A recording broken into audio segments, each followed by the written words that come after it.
Welcome, everybody, to tonight's Autonomy Town Hall. We've gathered together virtually, and Dr. Frank is here in studio. I'll show you the wide shot. We're here together in studio to bring you information on the coronavirus and what you can do about it in your life, aside from watch a bunch of TV and get real scared from all the fear-mongering. As we have learned thus far in this saga, I mean, I picked up on this around January 20th. And I did a search on Discord and our Discord server, and it started being chatted about January 24th. And by February 1st, there's a whole bunch of nefarious information out there, things that don't look good. It doesn't look like a regular flu. It's hitting too many people.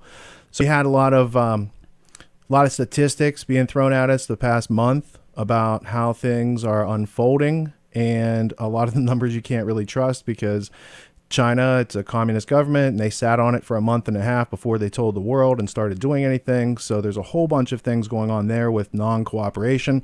And then here in our own fine country, the test kits didn't work. So when the CDC finally got on it, like at the end of February, and sent out the test kits didn't work. They got to get new reagents, or they had faulty reagents in there. So now they're finally getting test kits out. And in the last 24 hours, I've heard it been claimed in some of these press conferences that everybody could be tested and not be charged, and that the government's going to pick up the fee for hospitalization and treatment for at least senior citizens. And then today I heard a commitment in a press conference from the guy who was in charge of the CDC, because they used the law against him. They actually called out the statute where he had the power to be able to grant people a higher level of health access and a lower cost of entry to make sure it was not a barrier to collecting the information. So statistics really haven't led us too far because we haven't gathered enough data in our own country. The next point is, do they try to corral this? Well, it's too late. So now we're down to, since we can't corral it, we have to mitigate it. So then the establishment has two basic avenues that they're going through. So there's the therapeutics, and then they hope for a vaccine in the future. And the option we're here to talk about tonight is how to embolden your own immune system, how to strengthen yourself from the inside, what things we could do in our protocols to keep our families safe. And to do that, I have my doctor, my wife's cousin, who's also my doctor, Dr. Frank Aieta. He's in West Hartford, Connecticut. He's a naturopathic physician. And Frank, welcome to the conversation. How you doing, man? I'm doing great. So yeah, this coronavirus thing has been kind of a crazy situation, especially here in Connecticut. My daughter came home from school today, and they said, "Oh, well, you're not coming back for another 2 weeks." So they shut down the schools. So, I mean, what are my thoughts on that? I do think that we want to contain it, obviously, and we don't know enough about it. I mean, we really don't. We haven't even really heard this. Now they're coming out with people that have contracted it, and a lot of the people that are coming out that have contracted it, a lot of them have said it was kind of mild. We're not hearing from family members of people that have died. We haven't really heard any of this information, so they're not really coming out with the information about the people that died, their background, their health background. So what we do know is that this obviously is more of a dangerous type of situation for the elderly or people with pre-existing conditions, diabetics, people that are obese, people with heart issues, lung issues, obviously. And what they're finding is that it doesn't really impact younger people as much, that it's really hitting the older population. What I'm seeing is that, if when younger middle-aged people are getting this, it seems just, like a routine flu, or even downgraded from that, it seems. So what I've heard, and what I've been reading, I'm looking at all the same thing that everyone else is doing. They're listening to the TV, the so-called experts are, giving their opinion on everything. So I guess, the three big things that I got out of listening and reading about this is that the three big symptoms that you're looking for are shortness of breath, cough, and a fever. Okay, so those are the three typical things that you're looking for. Now, how does that contrast from like the typical flu virus? Well, with the flu virus, you'll typically have those symptoms, but you'll also have more body aches. You'll have a lot of fatigue. And so that's the differentiation. Now, how do you differentiate it from like a common cold? Well, typically with a common cold, you're going to have, it's going to start maybe in the sinuses, a lot of runny nose. Typically if there's a fever, it's typically a low-grade fever, low or no fever, in fact. And, it's more self-limiting. It's not going to last as long. And so those are some of the things that you want to pay attention to.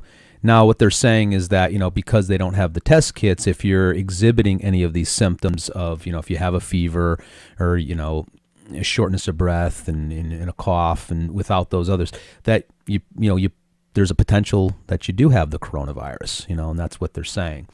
So, with a common cold also, you're going to get a lot of phlegm or sputum when you're coughing. You're going to have you're going to be expectorating and you're going to be able to bring up phlegm.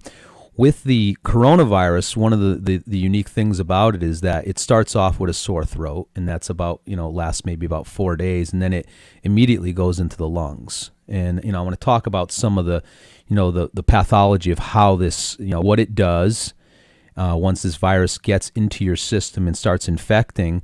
And then what are the things that we can do from a natural perspective? Because right now, honestly, conventional medicine has no real treatment plan for this. There's no drug. There's no vaccine. All they're doing is supportive treatments, basically. They're keeping people probably hydrated. They may use some, ibuprofen. And that's it, just keeping people comfortable. So on my end, as a naturopathic physician, I think there's a lot more that we can obviously do. Obviously from a prevention standpoint, we've all heard, okay, wash your hands, all the basic stuff. And I'm not going to reiterate that. You've heard that time and time again from, the so-called experts on the TV and, keeping your distance and whatnot from people, staying away from crowds. So let's talk a little bit about how, once this virus, if it does get into your system, what does it do? How does it affect you? And, what can be the detrimental effects on the body? And how do we mitigate that? And there's a lot of herbs, there's a lot of nutrients that we can use to really get us through this. And even for an elderly population, and a lot of stuff that they're not talking about. They put the experts on TV. I've yet to see them interview an herbalist or a naturopathic physician or a functional medicine doctor that does have other options. I mean, it's like they don't even care. It's like they're not even looking for any of these additional things. So I took some notes here. This is a really broad topic. It's really dense in terms of, so bear with me. I'm going to read a little bit off of my notes here, so I don't have all this by memory. So you want to be accurate. That's the thing. That's it. Yeah. I want to be accurate. I want to be able to tell you, the truth about all of this. So let me start. So once this coronavirus kind of gets into the body, and this is kind of what we've determined from, having research on these SARS group of viruses. What they do is when they get into the body, they may start in the throat and then it goes down right into the lungs. Now, this virus doesn't seem to attach like the common cold virus in the sinus membrane. That's why you're not going to see a lot of runny, drippy nose that's, more contained with a, common cold or even a flu virus where it more concentrates in the head and sinuses. This may go into the throat and then gets right down into the respiratory tract. And so in these SARS group of viruses, one of the things that these viruses attach to is something called, it's an enzyme in the lungs, and it also is an enzyme that covers, surfaces of other cells in the body. It's called angiotensin converting enzyme, so ACE2. And these linkages are on the surfaces of cells, this membrane protein found on many cells throughout the body. So it's not only in the lungs, it's in the GI tract, it's in the heart, the vascular cells, and the kidneys. Is that related to when people have ACE inhibitors? Exactly. All right. Yeah. So exactly. what would they be taking? What's the So that's problem? That's how it would affect if someone has They're hypertension. Okay. Yeah. High blood pressure, yes. ACE inhibitors. You're going to have ACE inhibitors. Actually, what's funny is that one of the side effects of ACE inhibitors is a chronic dry cough because it has an effect. It can affect the lungs. So there's not many. The nasal or sinus tissue does not have this enzyme linkages. And so that's why it doesn't affect the sinuses. It goes right into the lungs. So this virus attaches to that. and the symptoms start in the throat, obviously go into the lungs. So and you've got 4 days, you said. Usually there's a 4-day span between where it hits your throat. And so the incubation period is 4 days. 4 to 5 days is the incubation period, where if you get exposed to this, let's say you're, in a movie theater, you're sitting next to someone, they cough on you, you're exposed, there's, cough, droplets in the air, they sneeze, and you breathe it in. For those 4 days, that's the incubation period. You're basically infected, where you can pass that virus. And that's what we're finding. That's kind of the scary part of this, is that people can be asymptomatic and still be carriers. And so they don't realize they're sick. They don't have a fever or anything like that. And they just start coming down with like a dry throat, a sore throat. And then that sore throat will manifest over, 4 or 5 days, and then it can go directly into the lungs. And some people may present with, and it all depends on your constitution, your immune system. How well is your immune system functioning? Your health background. So if that virus gets into the lungs, starts attacking these ACE2 enzyme, this ACE2, that's where the trouble starts. Okay, and so that's kind of how that virus attaches to that ACE2. And then it gets into the cells, and that includes the cilia of the lungs. So in the lungs, we have these little hair-like projections that are used basically to clear phlegm from the throat and from the lungs. So when we cough, it kind of brings everything up and we kind of clear it out. Well, this virus is pretty aggressive in terms of attacking those cells. So when we look at all of this, we want to look at botanical medicines and nutrients that we can use to counteract that. And there's a lot that we can use. What's interesting, what got me looking into a lot of the plants and the nutrients that we can use to combat this, is that in my practice, I've been in practice for 18 years, and probably about for 15 years of that 18, I've treated a lot of patients with chronic Lyme disease. I live in Connecticut, and we see a lot of patients that come down that are contracted with Lyme disease. Lyme disease is prevalent in all 50 states. We've have cases documented in all 50 states, but we're kind of like the epicenter here in Connecticut. It started in Lyme, Connecticut, and so the same process. Some of these inflammatory cytokines and markers that come up with this bacterial infection, this Lyme bacteria, and also these co-infections that come from a tick bite. A lot of the herbs that are used, that I use in my practice to combat Lyme, chronic and acute Lyme disease, kind of carry over into treating this type of viral infection, which is kind of interesting. And a lot of the information where I get it from is from a master herbalist. His name's Stephen Buhner. And he's written countless books on the topic. Healing Lyme is one of his first books on treating Lyme disease. And he came up with these protocols based upon science and research on plant medicines. And whereas the plants are a combination of all different constituents, so a plant medicine is very complex. It's not like a simplistic drug. A lot of drugs are actually isolated from plants. So they look at the active constituent maybe in a plant, and they extract one of those active constituents. But with plants, and you will see as we talk about how these plants can be very helpful in mitigating the effects of viral infections, in this case the coronavirus, which affects the upper respiratory tract. So I'm going to go through and list some of the herbs, and we're going to talk about them, and we're going to talk about how they are of benefit and what areas that they will affect in this whole infection process. So we already talked about the virus getting into the lungs, attacking that ACE2, attacking the cilia of the lungs. Now so the idea is to make the terrain hostile. Exactly so right. If you encounter it, and then if you start to feel a sore throat, to treat it from the front and from internally. So get the nutrients into you, let your body go against it, and then also get something preventative. What would you take topically on it? Like elderberry syrup? Elderberry, silver, we can do zinc? all of those, all of them. I mean, we can do some, actually. Iodine? Iodine is a good one too. So all of those from a topical standpoint, zinc lozenges and so forth. And so we can start there, as soon as someone comes down with this sore throat.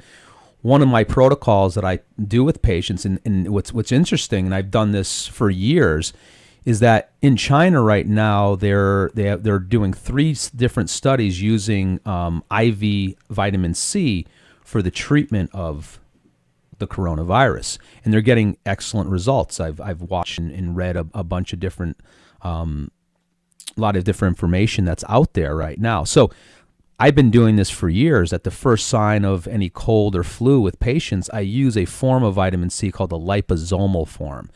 Now, liposomal means that the vitamin C is kind of almost encapsulated in this phospholipid, which makes it more of a kind of a fat-soluble type of nutrient. Now, the thing about vitamin C, regular ascorbic acid, you have a limited ability to absorb vitamin C from the digestive tract, okay? The research out there shows that when you take a dosage of regular ascorbic acid, anything above 1,000 milligrams per day, you absorb maybe less than 50% of it.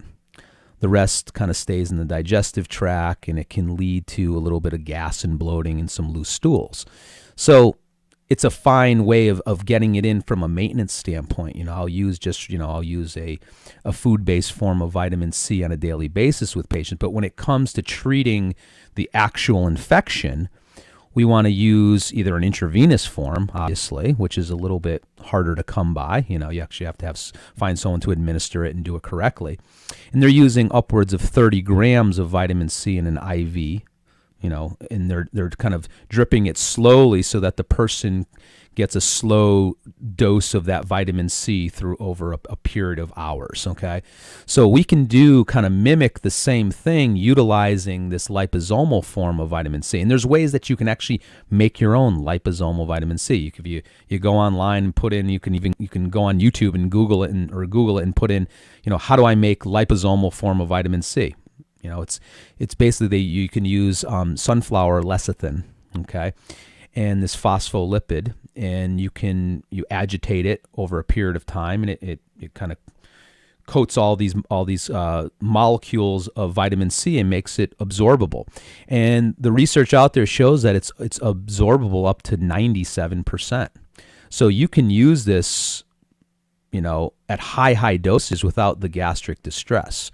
It was interesting when I first encountered a liposomal vitamin C. I was always on the lookout for a better form of vitamin C. I know that it's excellent, and I'm not readily doing IV nutrients in my office. Wait a minute. We're not getting it through our orange juice? No, you're not, unfortunately. The average orange probably has less than 30 milligrams, if that, of vitamin C, unfortunately, because nutrient density, if you pick an orange off the tree, it's still green, and then it ripens on a truck someplace, you're probably not getting all the nutrition that it really should have.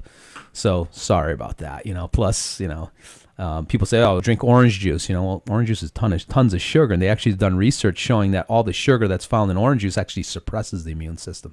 So when you get sick, don't go guzzling a big glass of orange juice.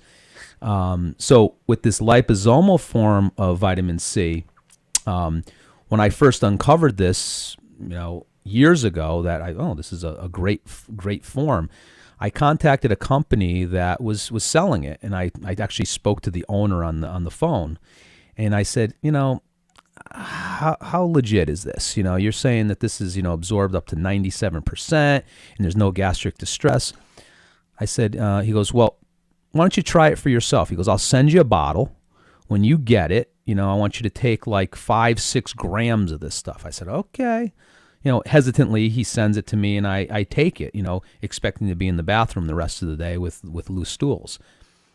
I did it, and no problem. And I took a little bit more throughout the day without any GI distress, and I felt actually really good after taking it. So my protocol right now is when patients, at the first sign of any cold or flu or any sore throat, I have them take 1 gram of this liposomal form of vitamin C every 1 to 2 hours, waking hours, trying to kind of mimic almost the IV. And so I've done this myself countless times. At the first sign of a cold, everyone else around you is getting sick. First sign of a cold, scratchy throat, and you know when it's coming on. You just know, you can feel it. And I'll do that 1 gram of vitamin C in a liposomal form every hour, and by the end of the day or the early the next day, it's gone. And it's kind of been, or it's been downgraded to just a sniffle, and it's on its way out. So that's one of the things that, from a prevention standpoint, taking vitamin C, taking zinc, all the things that you kind of recommended that you brought up. And we'll talk about some of the other specifics. Vitamin D is in there, vitamin A, and we'll talk about all those nutrients. But I want to hit on some of the herbs just because of their specific actions and how they work in kind of, like I said, mitigating this whole process of infection with this virus. Because if you can halt it in its tracks at each step along the way, okay, let's catch it before it goes down into the lungs. Okay, that's great. Well, what if it does? What if you don't catch it and you start developing a cough? And that cough can kind of snowball out of control, and we'll talk about what ends up happening. Well, with the end result, and the big problem with this virus is that the end result potentially could be pneumonia. And pneumonia for a susceptible individual can be deadly. Okay, that's what you die from. That's how this virus will kill people. It's not that, you're going to die from a sore throat or just this chronic cough. No, it's when it gets deep into the lungs and then fluid builds up in the lungs and you're kind of drowned almost. And the problem is that, let's say it was a bacterial pneumonia. Okay, you could take an antibiotic. Well, you can't take an antibiotic to treat a virus. That's the key thing, So that's one of the big problems that's out there with this particular virus is that, it really attacks the lungs strongly. And so some of the herbs that I use in my practice for that first step to basically protect that ACE2, okay, those cells, and prevent that virus from getting into the cell. Number one is licorice root extract, okay? Not the black licorice, not the Twizzlers, but licorice root extract. And I'll kind of come back to these too because a lot of these overlap with some of the other processes where they interrupt. So we have licorice root, we have something called Chinese skullcap, Japanese knotweed, and elderberry extract. So a lot of people have heard of elderberry, okay? So that's one of the great things that will protect that ACE2. So, like I said, those ACE2 linkages are actually the entry point for a virus to infect the cells, and in this case, the lung tissue. So once that ACE2 is damaged by the viral attachment, there's penetration, and the ACE2 levels in the lung fall. And as the ACE2 function declines or is destroyed, there's an increase in what we call vascular permeability, which leads to, that's the whole process, that's a starting point of pneumonia. So which leads to the edema, the swelling, the fluid buildup, white blood cell accumulation, and that's where you result in pneumonia, and that's the fluid in the lungs. So we don't want to get it to that point. But if it does get to that point, we can still kind of mitigate the damage, the further damage going forward. So that ACE2 function, one of the things is that why are elderly people more prone to this? Well, as we age, that ACE2 functions tends to be less dynamic in these patients, okay? This is part of the reason why, younger people were finding that when they contract this, they may have little or no symptoms because they have enough of this ACE2 enzyme there in the lungs, and it protects you. But when you have lower levels and someone that's been exposed to, years and years of smoking or pollution or poor diet or whatever it may be, they're much more susceptible. High blood pressure because it would have the ACE inhibitor drug in their system all those years.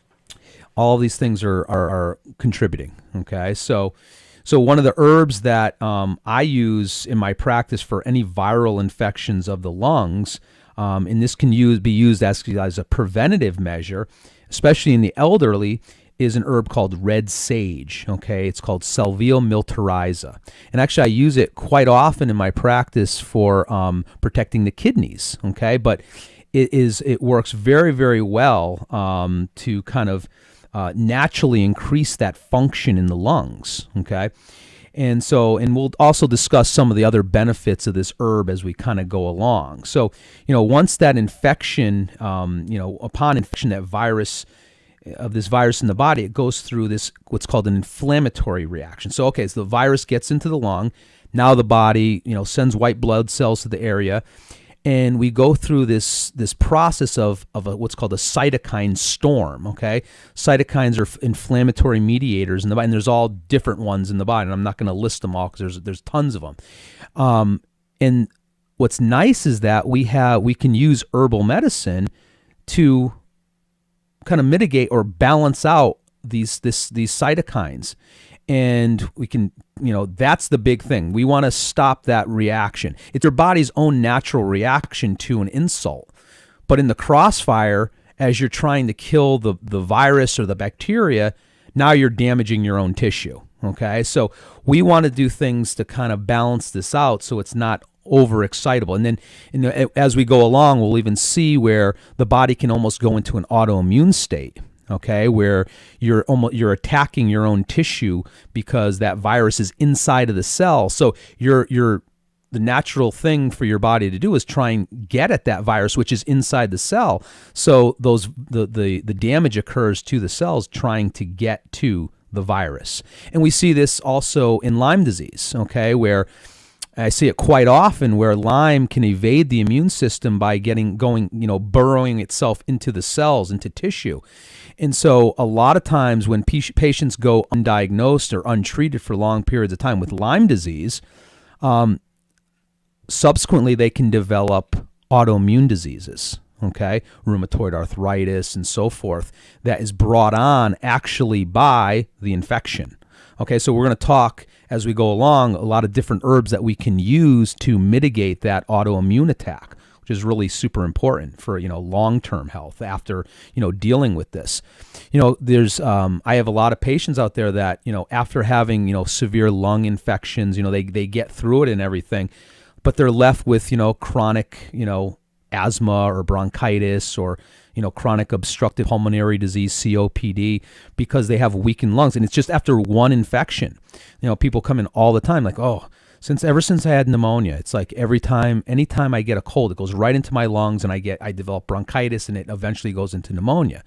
And this becomes a chronic thing. So that's one of the things that we want to prevent here. Okay, you may get through this and not die, but on the other side, now you're left with decreased lung capacity, damaged lungs, damaged cilia in the lungs. So these are all things that we want to prevent.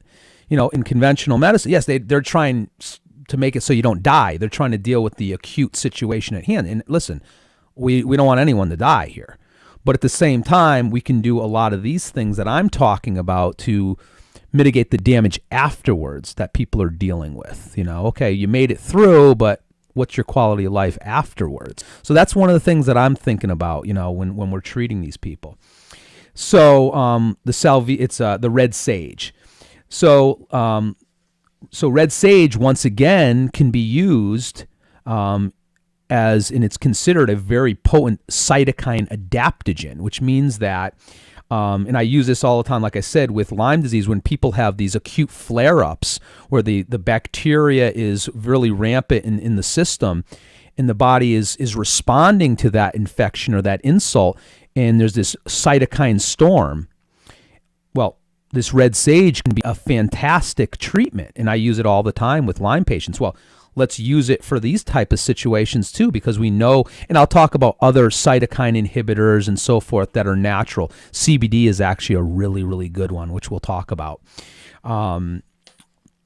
So once again, older the infected person, the greater the cytokine upregulation, and the worse the outcome. So the greater the storm, the worse the outcome. So if we can do things to mitigate that, why the heck not, and things that aren't going to hurt you or cause any problems to other areas of the body.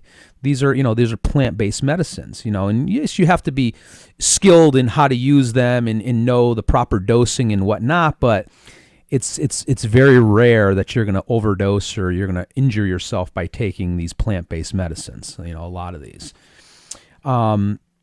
So there's some other cytokine inhibitors that I will use in my practice, and I apply.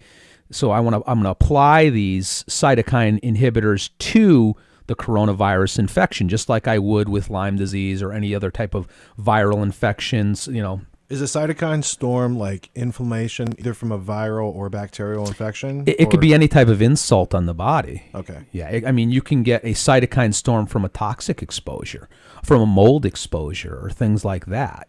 So yes, it's just basically your body's natural reaction to an insult. And it's, thank God for it. I mean, we need these things to kind of go after it, but the big problem is especially in people that are prone, let's say, to an autoimmune. Let's say someone has an autoimmune disease and they already have this upregulated cytokine production, okay? And they may be on some immunosuppressive drugs. That's what's kind of scary. Let's say someone on immunosuppressive drugs because they have an autoimmune disease to start with, then they pick up this infection.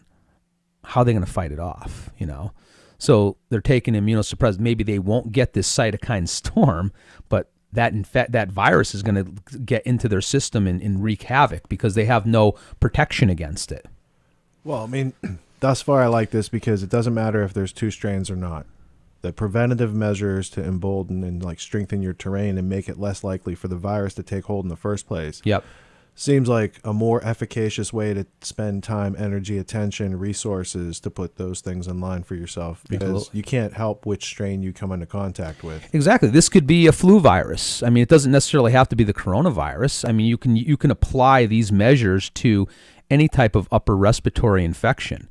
Yes, certain types of viruses are not going to, maybe cause this type of craziness in the body.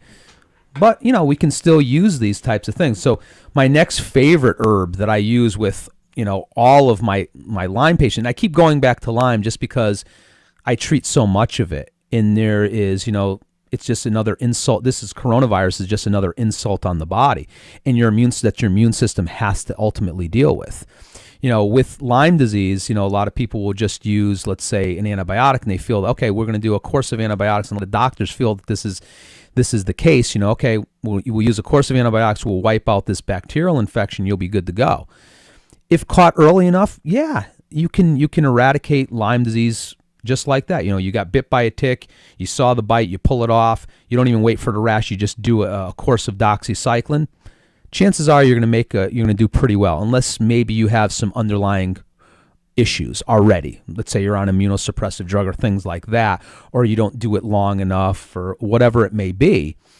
But what I typically see in my practice with Lyme is that people that have gone undiagnosed, because the problem with Lyme disease, it's the great imitator.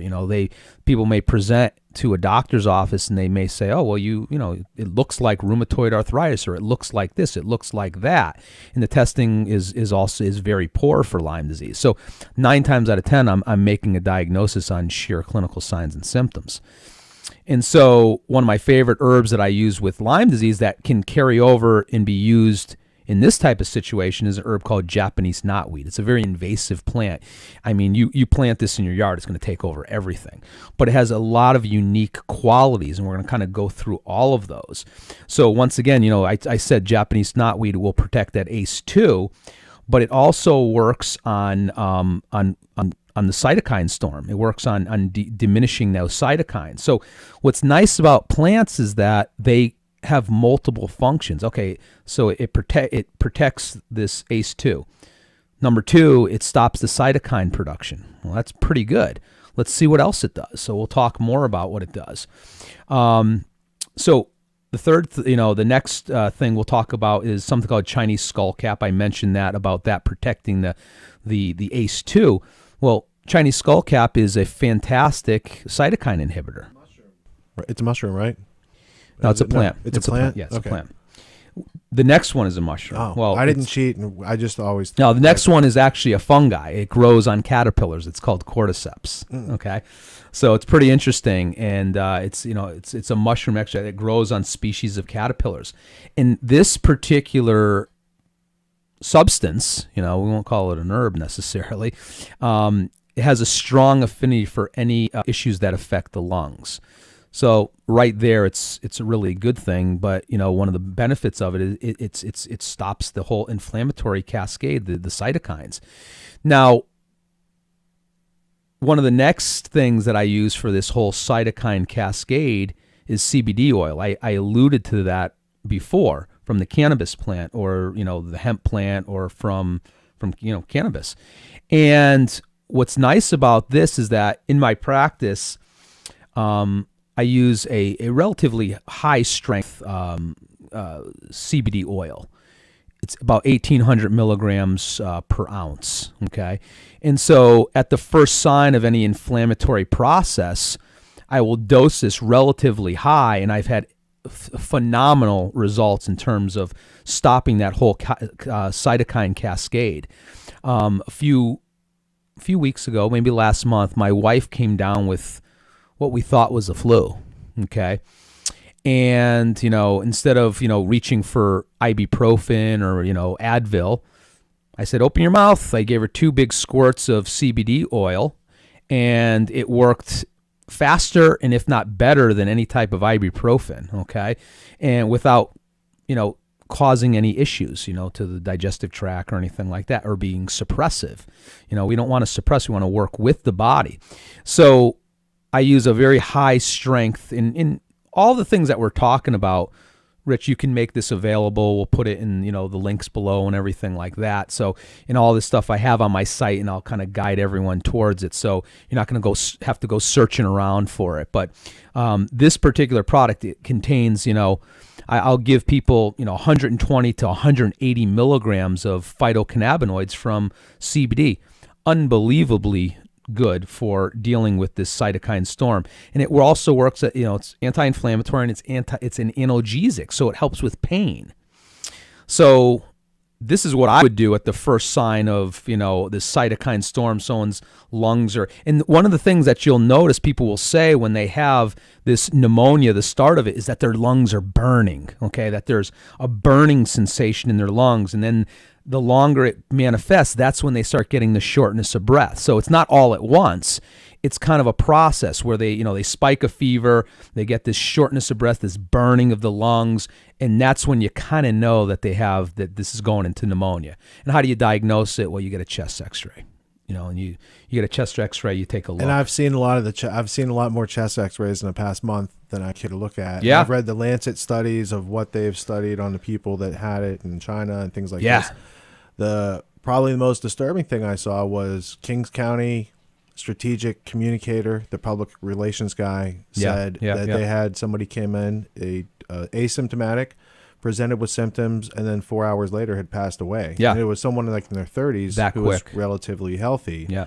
So there's a lot of students in Washington, so they've been keeping really close touch with that whole situation. I've also seen disturbing videos from the parents and family members of people that are out there, of people infected, and how they're not getting help. So at least this gives people something else they can focus on. Well, I mean, these are things that you can have readily on hand, just in case. And there's maintenance type of thing, preventative things that we can do with all of these herbs. Maybe not at the dosages that we're going to use during a treatment phase. We're going to dose it relatively high, but from a prevention standpoint, why don't we do some of these things that will increase the ACE2? Why don't we do that ahead of time? So that if you do get infected, especially in an elderly person that may have lower levels of that, that why not? That's what I would be doing. This is preventative medicine. Yes, washing your hand and all that stuff is always important. Yes, it's best to not contract it, but if you do, be prepared. You want your body in a state, like you said, an unhospitable state where the bugs come in and they go away. They can't live there. It's not a good environment for them. They can't replicate. They can't take over. So we talked about, using the CBD oil. And like I said, I use that quite often in all different types. I use it in autoimmune cases when people have these autoimmune flare-ups. I just recently, I had a patient with, rheumatoid arthritis that was being well controlled from a dietary perspective and so forth. Person really cheated really bad on the diet, was under a lot of stress, and was thrown into an arthritis flare-up, a rheumatoid arthritis flare-up. So what did we do? Well, immediately had them stop doing what they were doing that was inducing this autoimmune flare, which was actually a food sensitivity. And we loaded them up with a lot of these cytokine inhibitors, Japanese knotweed, the red sage, all of these things. And so the final thing that I want to talk about in regards to, dealing with an inflammatory process is I actually use a liposomal form of something called curcumin. Curcumin is the active constituent found in turmeric. Okay, a lot of people know about this. I use a liposomal form just simply because it's absorbed better. Just like with the vitamin C, we talked about that. And this can be helpful, at the first sign, to mitigate that cytokine storm. I typically will combine it with a lot of these other things. And the duration of taking these at high dosage is all dependent upon the clinical signs and symptoms. Once the person starts getting better, we start dropping the dosage down, however long that takes. If it takes 2 days, 3 days, a week, whatever it may be, and we'll keep them on those dosages relatively high. So we're hitting this from all different angles. We're really getting at it from every single angle, and I feel that that's the best way to have a good clinical outcome, especially in an acute infection like this. With chronic infections, we may approach it a little bit different. Like I said, with chronic Lyme disease, it's more of a low-lying inflammatory condition. It's funny because people will come in and they have chronic, let's say a chronic Lyme or chronic issue that's going on, and I check their inflammatory markers, and they're not super high. They're there, you can see them, but once they go into a flare-up, then we see these C-reactive protein SED rates. They go to the moon. And so those are the times when we can start blasting their system with a lot of these different therapies, and people do really, really well. Okay, so let's go further. Okay, so once that virus, it specifically targets and replicates let's say it's in there. Well, now that virus is starting to replicate. It's within those ciliated cells. Okay. So cilia are those little hairs in the lungs. Yeah, how do we stop it from replicating? That's the key, right? Because it gets out of hand. Absolutely. So that's what we're going to talk about here. And we also want to protect, at this point, once it's in there, yes, now we want to protect your own tissue from becoming damaged. The endothelial lining, we want to protect the cilia, we want to protect the lung cells. And then we'll talk even more. We want to protect the lymph tissue. Okay, the lymph tissues in the lungs. The autopsies are showing of people that have been infected with SARS-like viruses, coronaviruses, that there's a massive damage to those lymph nodes in the spleen. Okay, so we're going to talk about things that are very, very protective for that. So we talked about the little cilia, the little hairs in the lungs. Actually, there's a benefit to those. They move the fluid and mucus out of the lungs. The virus kind of targets those cells so that you can't expectorate. You can't get this stuff out, okay, which is a big, big problem. You're kind of swimming in your own fluids, okay? So some cilia protective herbs. Cordyceps again, okay? That little fungus there, olive leaf extract, okay? Olive leaf extract is a fantastic antiviral as well. It's also really, really good for lowering blood pressure. That's an added benefit of it. So I use a lot of olive leaf extract for viral infections. I love it. It works really, really good. Very drying too. It's kind of a drying herb. So you want to use something like that to dry up some of that fluid that's built up in lungs. I use it for allergies all the time too. Not in the dosages that I will use with a situation like this, but it's a very drying herb. Sometimes it could be almost too drying, so you have to kind of back off a little bit. What kind of dosage are we talking about if somebody needed to use it? So I use it in a capsule form. It's just easier to do it that way. So I'll dose it, in these acute infections. I will do, 2 capsules, 3, maybe 4 times a day. 500-600 milligrams, depends on what I have in terms of products. So that's what I use. And then the final herb that will protect those little cilia in the lungs is something called Bidens pilosa. It's another herb. So let's go to the next step. Okay, we already alluded actually to the next step, which is kind of stopping that whole autoantibody effect, okay, that autoimmune process that can develop. And that's the problem. You see the steps that are involved in all of this. If you let all these steps just kind of run through, you're at a greater risk. Now, this is not going to happen to everyone. I'm not saying this to kind of scare people into, this is what's going to happen if you get the coronavirus.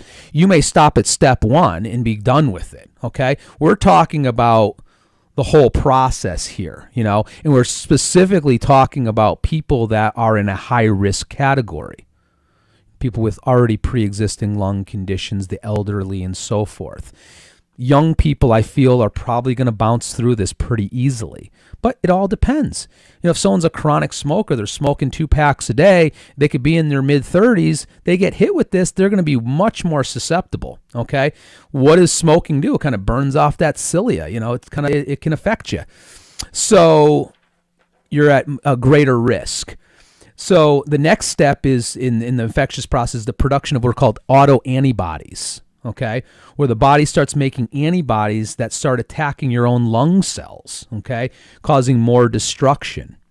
And essentially, an autoimmune response.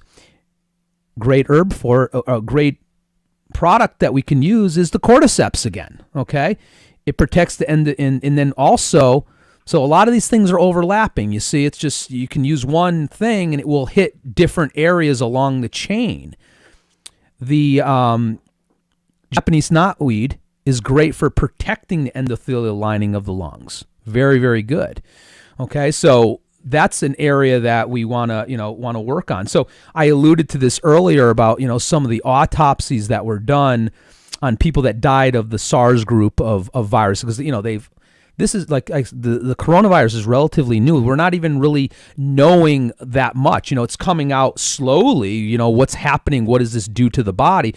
I'm kind of talking about this in a kind of a broad sense, these type of viruses, how they attack the body.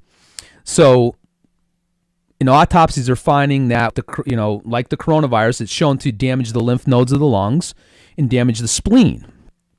Now, there's some herbs that we can use to protect the lymph nodes and the spleen. And, coming back to the same names, Chinese skullcap, red sage, Biden pilosa.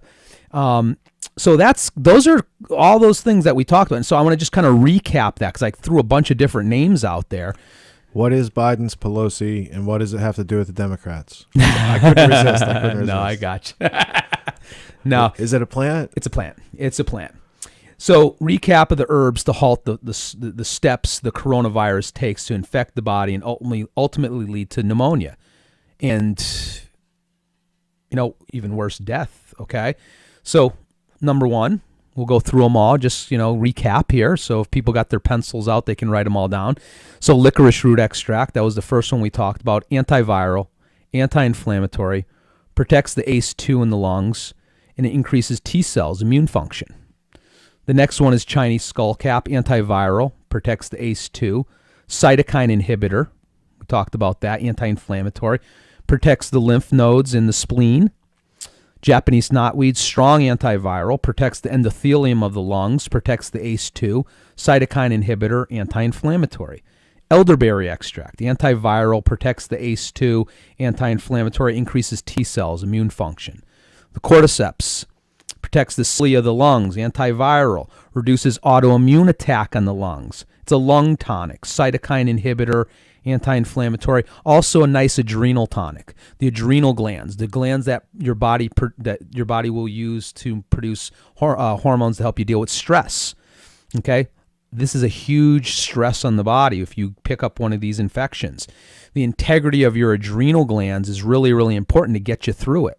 Okay, one of the major hormones produced by the adrenal glands is called cortisol. Okay, what do they give people during these situations? Cortisone, prednisone. Okay.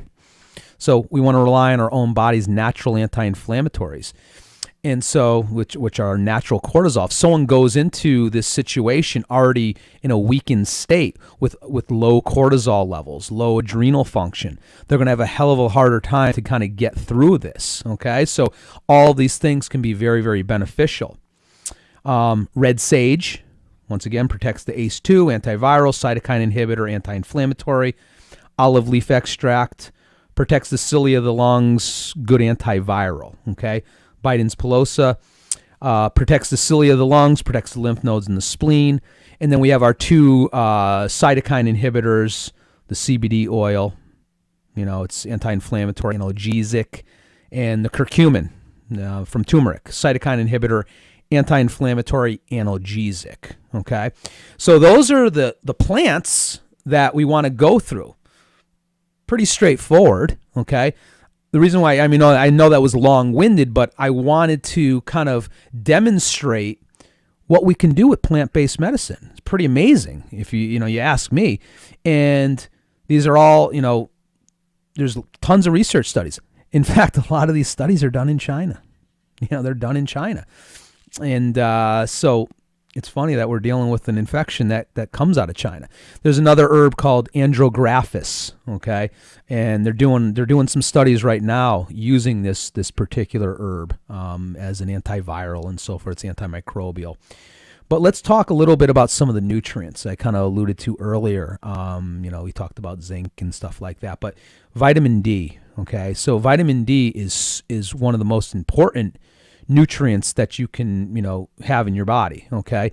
And I'm telling you, I check vitamin D levels on a daily basis, and we live in an area of the country where we don't get a lot of sunlight, and that's our primary source of vitamin D, okay? Unless we're taking a vitamin D supplement, we can get it from our diet. It's, it's a fat-soluble vitamin, so it's found in, foods that do have animal fat and things like that. So, low levels can, promote detrimental changes of the microbiome in the lungs. Okay, so what's the microbiome? Well, that's our normal bacteria. That's our in the gut we have these probiotics. It's our natural bacteria. Okay, beneficial bacteria. When we have a dysfunction in this microbiome, let's say in the lungs, you're more susceptible to infections. Okay, it's like looking at this room saying, okay, this is your lungs. And, if there's no good bacteria that's residing here, it provides a prime environment, once again, for pathogenic viruses and bacteria to set up shop. Same thing happens in the gut. Same thing happens anywhere else in the body. Why do people develop strep throat? Okay, strep is kind of a normal bacteria that, most people have in their throat. Why doesn't everyone walk around with a strep infection in the throat? Well, because we have we have immune system, first of all, but we also have good beneficial bacteria that kind of crowds it out and doesn't allow it to get out of control. That's, regular beneficial bacteria that we have in our bodies can become potentially pathogenic when it becomes imbalanced. Well, vitamin D actually has been shown to kind of promote a good balance in this beneficial bacteria. When you have low levels of vitamin D, it also increases inflammation and allergic reactions in the body. Okay. One of the other things is that we talked about all these dangerous effects of cytokines. Well, there's actually protective cytokines in the body that counteract, that balance. There's a nice balance between the two.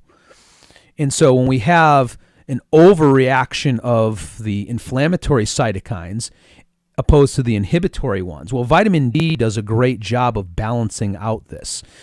When you have a deficiency in vitamin D, you're going to be more pro-inflammatory. Okay? So I check everyone's levels. I try to shoot for, especially this time of year when it is cold and flu season and so forth, I try to shoot for levels upwards of 65 to like 75, maybe 80 even in the body.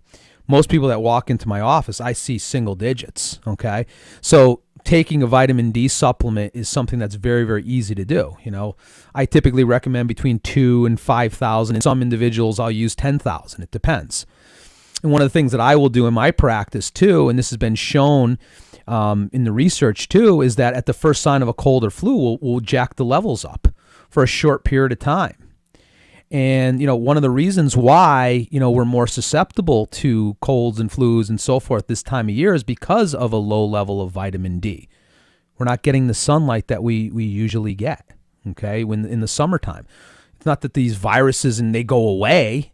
People have this, misconception. Oh, well, it's the warm weather kills the. No, they're still there. We're still hanging around. It's just that our immune systems are a little bit more robust during that time of year. Okay, so I use that term, flu season. I don't really like that.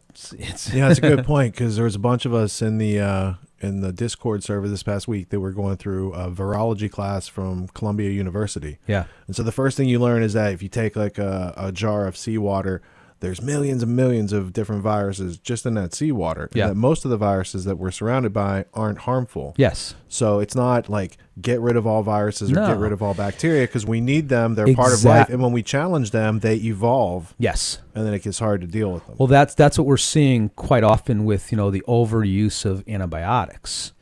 I see it all the time. It's like we all have viruses in our system all the time. I'll give you an example. Human herpes virus, okay? Most of us are walking around with dormant Epstein-Barr virus in our bodies. Most of us are walking around with herpes zoster, chickenpox virus. We've been infected when we're younger. These viruses stay dormant in our system. And then what happens when your immune system gets compromised? It comes to the surface, a cold sore, herpes virus, okay? Lodges in the facial nerve. Your immune system becomes weak, comes out. I always tell my patients, listen, we have to live in a symbiotic relationship with all these bacteria and viruses and so forth. We just need to keep our immune system functioning strong. We need to keep our microbiome strong so that we can kind of keep everything in check, keep it where it needs to be. I treat this condition in my practice called small intestinal bacterial overgrowth, okay? What happens is in the small intestine, there shouldn't be an overabundance of bacteria. Bacteria should reside more in the large intestine. But that bacteria can sometimes migrate into the small intestine. And when you have a bacteria in an area of the body where it's not supposed to be, whether it's beneficial or not, it becomes an infection. And so what are the symptoms of small intestinal bacterial overgrowth? Well, it's a lot of gas and bloating and, digestive issues, and it can lead to other problems down the road. It can lead to skin symptoms. It can lead to, brain issues. It can lead to a lot of different things. So in those types of situations, we would use different herbs and plants to kind of eradicate the bacteria in areas of the body where it's not supposed to be.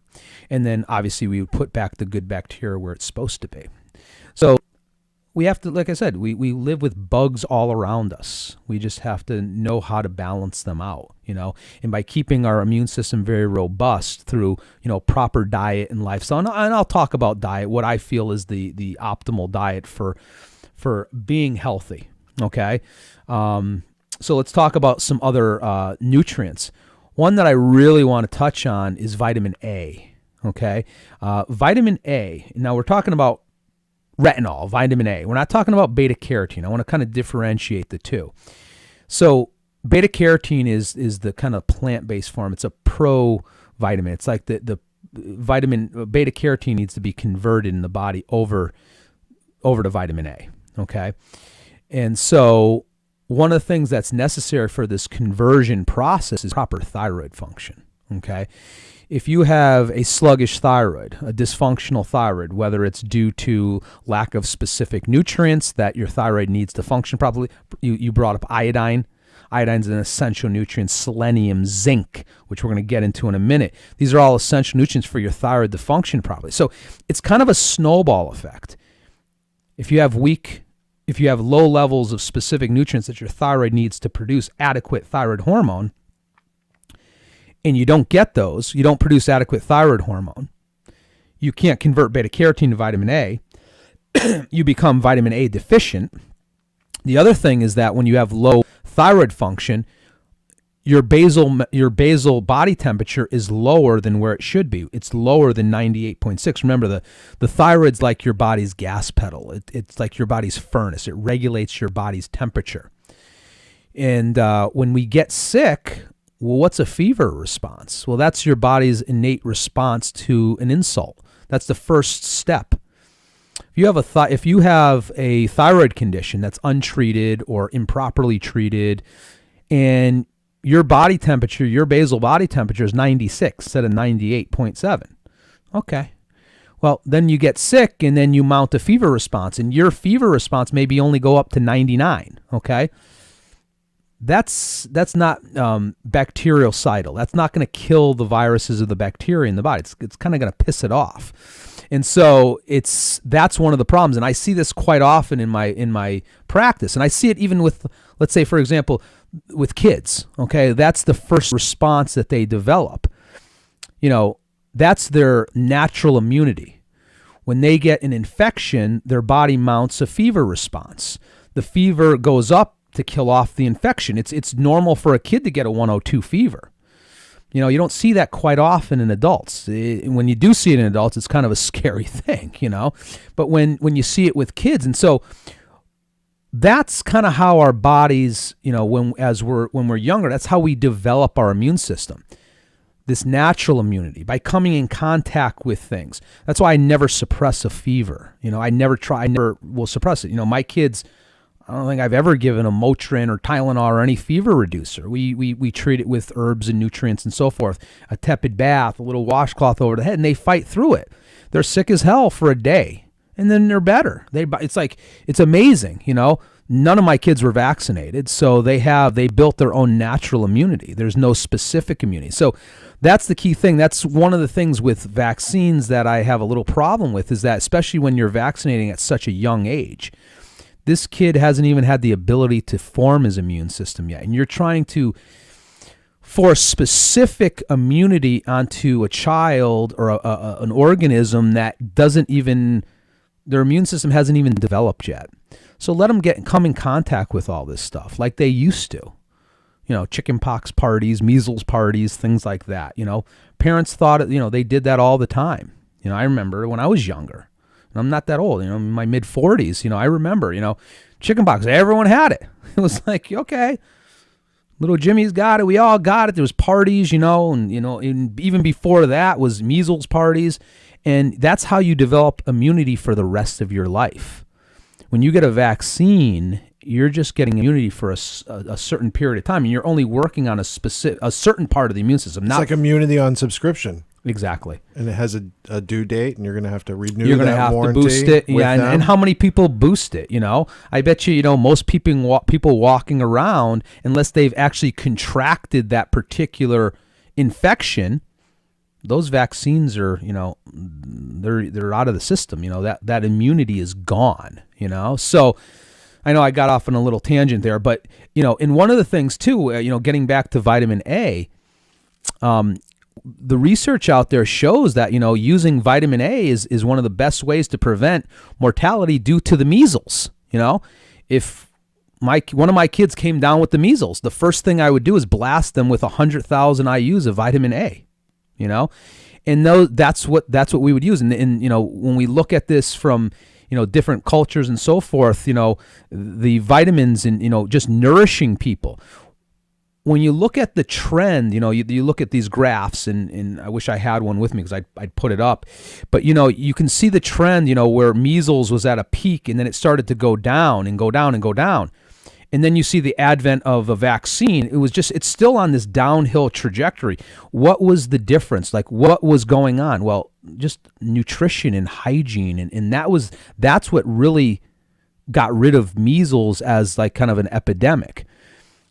Prior to that, it's like you look at the whole process, people didn't have the knowledge that they gradually learn these things. I mean, they stopped infant mortality just by the doctor washing his hands. Before that, it was like all these, the doctor would deliver a baby, wouldn't wash his hands and go deliver the next one in dirty hands, and the mother would die. Dying from childbirth was a big thing back in the day. And then they realized, oh, well, maybe you should wash your hands. And then this, mother mortality went way, way down. It's as we learn these things, we feel that, these vaccines are the cure-all. Not necessarily, And we'll have to get that chart. Well, in some cases, I saw research where the vaccines are making, if you get a flu vaccine, it could make the flu worse. And if you had I've seen this. a vaccine in this area, it could actually make the coronavirus worse, actually. So because you're kind of inducing this immunity, and let's not even get into all the crap that they put into the vaccines that have negative effects on the immune system. Well, that's how they hack in. They have to have an adjuvant to hack in the back door to send in their... Well, that's why those adjuvants are in there. We talk about this cytokine storm and so forth. What do you think those adjuvants are doing? They're inducing an immune response, a cytokine response, so that the body's making adequate amounts of antibodies. And so when they have these vaccines for, let's say, the elderly, we find that they're using, double the adjuvants. It's because they want to. They feel, okay, this person's older, they're not going to have a robust immune response, and we want to make sure that their immune system is responding to this antigen. And I'm telling you, this year, it's the people that have come down with the flu. Every single one of them that I know of in my practice, they've all had the flu vaccine, or, people that I know just in passing, oh, I had the terrible flu and I had the flu vaccine. I'm like, or they get the flu like a couple weeks later. Is that a coincidence? I don't think so, and that's one of the scary things. There's actually a research study showing that, people with that have gotten the flu vaccine are at a greater risk of developing a worse case of the coronavirus. So, Well, there's also one quick tangent. I saw it was a High Wire Live Del Bigtree video from last January, February on the flu vaccine for seniors, and it was a newer product. So they had a product on the market for flu vaccine for seniors, and they were coming out with a new product. So instead of doing double-blind placebo testing, they just compare it to the last year's. They compare it to the last year's, and the last year's had 46 out of the study died, and the new one had 64 out of the study. Same size study. Yeah. So they went with the one that had an increase, and then all of a sudden the flu this year is more virulent. It says 64% more deaths this year from the actual flu, not even talking coronavirus. So stimulating the immune systems of elderly people by putting toxins in there, because that's what they're using, aluminum, thimerosal. That's the thimerosal. Is the aluminum, because it's multi-dose vial, And then they say that it's not in the vaccines, and true, it's not in the vaccine, but it's in the vial that the vaccine is added into. Yeah. So it's still coming through the needle into people's bodies, Absolutely. but they're being deceived by that. So I just want to make that point. And the big thing too is that, as we age, our capacity to detoxify all this stuff is not as good. I mean, it's just like, young kids, at certain age, they don't have the capacity to detoxify it, whereas the older people, they may not either. So that stuff builds up year after year. You get a flu shot year after year after year, and you're being exposed to aluminum that is bound, that can get right in. It's a nanoparticle that can get into the brain and just build up year after year. And that's why we're seeing such a rise in Alzheimer's and so forth, because, aluminum's been shown, in the research. And, people use this, you get aluminum from your, in the diet and everything else. Well, yeah, but we have a liver. We have, membranes that kind of block and prevent this from getting into us and detoxify us. We're mainlining it pretty much into the body. And so there's nothing to stop these things from getting and crossing over the blood-brain barrier and getting lodged in the brain, and causing brain damage, which is, which is Alzheimer's, which is autism, which is all of these types of things, so. Well, one of the studies I saw on that topic, the aluminum gets into the body, white blood cells show up like ambulances, and they pick up the white blood cell, picks up the aluminum, and then at some point there's a trauma to the head. Yeah. White blood cells go there. They've got the aluminum. Bring it back. Right. Yeah. Right. No, it's absolutely true. So, and then we talked about vitamin C. Zinc increases T cell production in the body. There's an amino acid called N-acetylcysteine that I use. And this increases immune function. One of the benefits of it, I use this with any lung issue, because N-acetylcysteine actually thins out the mucus in the lungs. Okay, so it makes it easier to get all this crap out. They use it in cystic fibrosis as a treatment, because it breaks those mucus bonds and allows that mucus to thin out so that they can get it out. It neutralizes free radicals. One of the problems, with this whole cytokine storm, inflammatory issues, what damages the tissue is this oxidative stress. And they find that the greater the oxidative stress, the worse the clinical outcome after these types of viral infections. And, with elderly population, people that smoke or whatever it may be, there's a greater burden of oxidative stress. N-acetylcysteine, one of the things that it does is actually increases glutathione levels, which is kind of like our master antioxidant, and it works really great for that, for dealing with oxidative stress. And so it can prevent oxidative damage to the lungs. So N-acetylcysteine, very, very good one. It's really cool. So, I use, ACDNAC.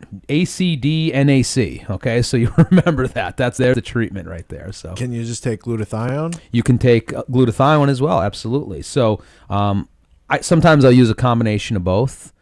The NAC is good because it does have those properties where it can, thin out the mucus and whatnot. But the glutathione is great. I use a liposomal form once again, for better absorption, utilization. And, there's, glutathione IVs and things like that. So really, really good. So yeah, liposomal is the way to go. Doesn't taste that great. It's a little sulfury. It kind of smells like rotten eggs. Yeah, I remember that. And now I have some capsules. Yeah. So it's not liposomal, but it's also more it could be like a reduced form of glutathione. Yeah. So you can actually get glutathione in capsule form, so liposomal form. Liposomal in a capsule form. So I'll use that, and people that are really brave, I'll have them use the, you just put it in some like pomegranate juice or something like that, kind of mask the taste. Is liposomal always refrigerated? Is it always going to be a liquid in a refrigerated? When you open it, after you open it, because you want to avoid oxidation, remember it's a fat, so, liquid fish oil, things like that, I always put in the refrigerator. I typically won't refrigerate like capsules of fish oil though, because one of the things, it dries out the capsule and it can kind of break or anything. But any liquid form, once you bust it open, I pop it in there. Even my CBD oil, if I'm not using it, like if I have a bottle of it and I know I'm not using it all the time, I'll pop it in the refrigerator, because it's in hemp oil is the base. So yeah, I think that's it. That's my whole spiel on the coronavirus. So, we hit a bunch of good spots. Hemp oil tastes a lot better than glutathione. That's liposomal. Heck of a lot better. Yeah. All right. So, do you have time to take a couple questions? Yeah, sure. All right. So we're going to take questions from the Autonomy audience that's here on the Zoom call. And if there's anyone on the server that has a question, maybe somebody on the call can voice it for you. Because I know if you're on Discord, you can't voice anything, but if you're on the Zoom call that's feeding into Discord, you can voice your voice. So let's see if we have any brave takers. If we do, they're going to show up on this screen right here. Sure. And who wants to see themselves on the big show right now? Who's got a question for Dr. Frank? Anybody? I have more questions than I could even begin to ask, so I'll just keep it simple. Really great presentation all around, but is there a certain do you cycle these supplements at all, or do you take these on like a daily approach for just maintenance, when we're talking about just like a maintenance approach rather than ramping up? So one of the things, so I take vitamin D every day, okay, and I have patients take it every day. Unless, of course, they are, they're going to the tropics, or they're, it's summertime and they're going to be at the beach. I'll have them go every other day. And I typically will check levels. Vitamin C is something good to take on a daily basis. I think us and guinea pigs are the only mammals, we'll call them, that don't produce vitamin C endogenously in the body. So we have to get it. Otherwise we get scurvy, but but vitamin C is something to take, on a daily basis. And I always check levels, like if I'll check levels on patients just so I'm not guessing, because I don't want to overdo it with people either, or have them take something when they don't need it, when they're getting adequate amounts from their diet. So I'm a big advocate of checking levels, and we can do this through standard blood tests, you just have to look at the right form of it, and go by clinical signs and symptoms, during more acute stuff. So I cycle my supplements all the time. I'm never taking a lot, the same things, there's some staples in my diet that I take every single day. Take a general multivitamin, okay, just something basic. I'll take fish oil every day because I don't eat fish all the time, and I want to keep my levels relatively high. I take vitamin D every day just because of where I live. What else? I take a probiotic a couple times a week. If I have any GI issues, I'll kick it up a little bit. Those are my main products that I'll take on a daily basis. If I get into a rut where I'm not sleeping good, I may take some herbs, or I may take a little CBD oil at night. So I rotate through whatever my body kind of tells me what I need, and the same thing with a lot of my patients. And I check my own levels, I check patient levels. And, a lot of times, my ultimate goal with my patients is to get them to a point where they're on maintenance, where they're just taking maintenance type of things, 2 or 3 different products. And I'd say take little vacations from it, take breaks here and there, just because people get burnt out on taking stuff all the time. Or if they're not going to get their levels checked at least once a year, I say, okay, maybe go every other day. We don't want to develop any, a toxicity of anything, vitamin D toxicity, vitamin A toxicity, because they are fat soluble vitamins. We don't want to go too high. Trace minerals and things like that, we don't want to go too high. Things like selenium and whatnot. There's a tight range. You don't want to go too high because it can become toxic. That's why they're called trace minerals. And the big thing is, try and get it from their diet. When someone comes into my office and I run blood work on them, and they're already in a hole, I'd say, your selenium's really low, your this is low, that is low. You're going to have to eat a tremendous amount of foods to achieve that. And we don't even know if you're going to be able to achieve it by eating those foods because, like I talked about, nutrient density. The food supply and, what you're getting is, yes, this orange looks like a great source of vitamin C, but, if you brought it into a lab and kind of tested it, it may have just like barely anything in it. So that's the big thing. Even if you're eating really good quality food. So I love testing. I love looking at it, and my patients love to see it. And it's a huge difference when we get levels into an optimal range.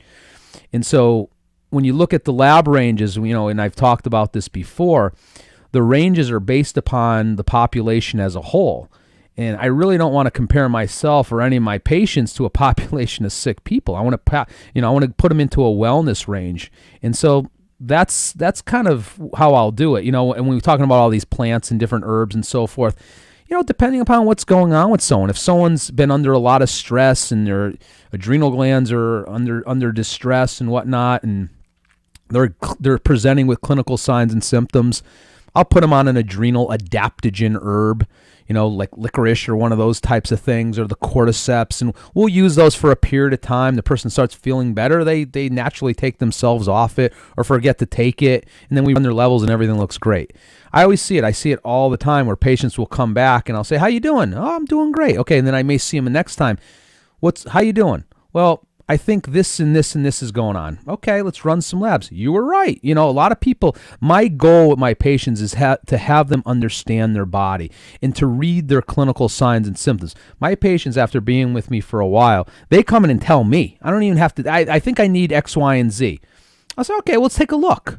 Maybe you do, maybe you don't. 9 times out of 10, they're right. Sometimes they're wrong. Maybe it's something entirely different. So I have patients that I treat with, low thyroid function. A lot of times they come in, "Oh, I think my thyroid's off." "Okay, well, let's check it." "Nope, wasn't your thyroid." And I start questioning them more and this and that. "No, it's X, Y, and Z. It's your adrenal glands," or, what's going on. And then I start talking to them and they explain what's been going on in their life, or, my dog died, or whatever it was. And then we get to the root cause, opposed to just chasing symptoms all day long. It's like so crazy how a lot of conventional doctors will do that. "Okay, what's your symptom?" "Okay." They don't even care what caused it. "Here's a prescription that'll take care of the symptom." Well, they don't need any test for it. Like Lisa went to her primary care physician one time right down the road because she wanted to get a prescription she had a sinus infection. Yeah. She's like, "Just swab me so I know if it's to make bacterial sure, or viral, because that's what you asked." And she's like, "Well, they didn't do that." And you told her, and they said, "We don't do that. They just give you some stuff." At least you've got some science where you're getting blood from the person. It goes through an independent lab. They send you a piece of paper with numbers, and then the numbers you can correlate to nutrition. Or what you do is this, let's say a patient comes to me, and this happens all the time. "I think I'm developing a sinus infection." "Okay. Well, let's treat it this way with some herbs or with some nutrients, whatever it may be. Or let's do like a nasal rinse with you and see if there's an infection. Maybe we can clear it site specifically, and maybe clear it up that way." And 9 times out of 10, they don't need an antibiotic, because think about it. We talked about, a lot of doctors are they don't want to prescribe these antibiotics, but patients come in and demand it. I need, if they get pissed if the doctor says, "I think it's a viral infection, let's run its course." "Well, I need an antibiotic." But it's a viral infection. The patient gets angry and they may just go to someone else until they get what they want. So I see kind of both sides of it, So on my end, when patients come to me with these things, I can give them something that's not going to be detrimental to their health. Okay, let's do this. Let's say it is a viral infection. Well, we'll put you on a product that will address both. Maybe it will address both a virus or a bacterial infection, and it will enhance your immune system. We just talked about all these different herbs. Well, these herbs work on both aspects a lot of times. I'm using Japanese knotweed. Yes, I'm using it for viral infections, but it's one of my favorite herbs to use for Lyme disease, which is a bacterial infection. So it covers both areas. I think that's real cool. Okay, so and people get better. And if I want to test, if you want to go further, we want to do a swab and stuff like that. If I was gonna give someone antibiotics, I would do the swab. But if I'm going to just give them an herb that will cover both aspects, there's no reason to do the swab. If they don't get better, maybe it's some transient weird bacteria that we need a specific treatment for. And then I can specify, okay, well, this herb is very specific for that particular type of infection. Okay, let's use that herb. Okay, there you go. So that's how I would address it. All right, good question, Tony. Who has a question for Dr. Frank? We have about maybe 15, 20 minutes left, if that. Oh, I have one. Good evening, Ariel. Good evening. So, like you said that this coronavirus is not something that's most likely fatal if you have a healthy immune system. But then if that's the case, is there any kind of lasting damage that's going to happen to a person if they were to get the virus? Well, that's what we really don't know that yet, So kind of when I walk through it here, and it's all based upon those clinical signs that we don't know. We don't know if this virus is like, is this virus like a herpes virus? Does it get into your system and then go dormant and then pop back up down the road? We don't know these answers just yet. And that's what I'd love to know that. What's the long-term consequence? It's a novel virus, which means it's new. So we don't really know all the aspects of it. What are the long-term consequences of catching it? Okay, you get mononucleosis when you're a teenager. You kiss a girl, you get you get mono. Okay, that virus is with you for the rest of your life. And, most people will do fine. But I have patients in my practice that have reactivated Epstein-Barr virus. And it's debilitating for them, And what brought that about? Well, their immune system was too weak to keep it in check. They got stressed out. They're eating poorly. They're not sleeping, whatever it may be. And that virus is re-emerging from the depths, okay? Just like I said, just like any type of human herpes virus. I have patients that come in that have shingles outbreaks, that chronic. And so what do? They go to their doctor. They get put on like a chronic antiviral like Valtrex or something like that. And even when they're on that, sometimes they'll get breakthrough of that virus because there's nothing better to keep a virus in check than your own immune system. That's why a lot of these antivirals may or may not be the best thing for you because, if you have a really robust immune system, okay, you don't need an antiviral. If you kind of have a, immune system, then the antiviral will keep it in check. But if you have a really terrible immune system, it may not work at all. So yes, we don't really know. I don't know. I mean, I don't know we don't know enough about it, and the scientists don't really know enough about it. But in my opinion, if you can keep your immune system strong and do all the things that we've kind of alluded to, if you do get this virus, it may come in your body and just leave. It may say, this is not a good place to hang out. I can't do much here. I've never gotten the flu, but I've never had a flu shot because I don't drink, I don't smoke, I don't do those kinds of things. And I keep my body regularly healthy, maybe some junk food here and there, but no drinking and smoking. So since I hardly get the flu in flu season and I don't get a shot, it's like I'm thinking that I'm not going to be that susceptible to this thing. I would agree. I would agree. If you're someone that has a lot of chronic issues, and that's what we're talking about, the elderly, people with pre-existing conditions, people with lung issues and whatnot. I'm not afraid of this virus. I'm not afraid of catching. And if I catch it, I think my body will fight it off. If my kids get, I'm not afraid. Is there a fluke, that something could, who knows? You never know. There can be, get hit with a bunch of different things. But, for the most part, I trust in my body and, my medicine to do the right thing for me, and everyone's an individual. That's how you have to look at it. So, that's where the fear, and the fear kind of should be put out of our heads.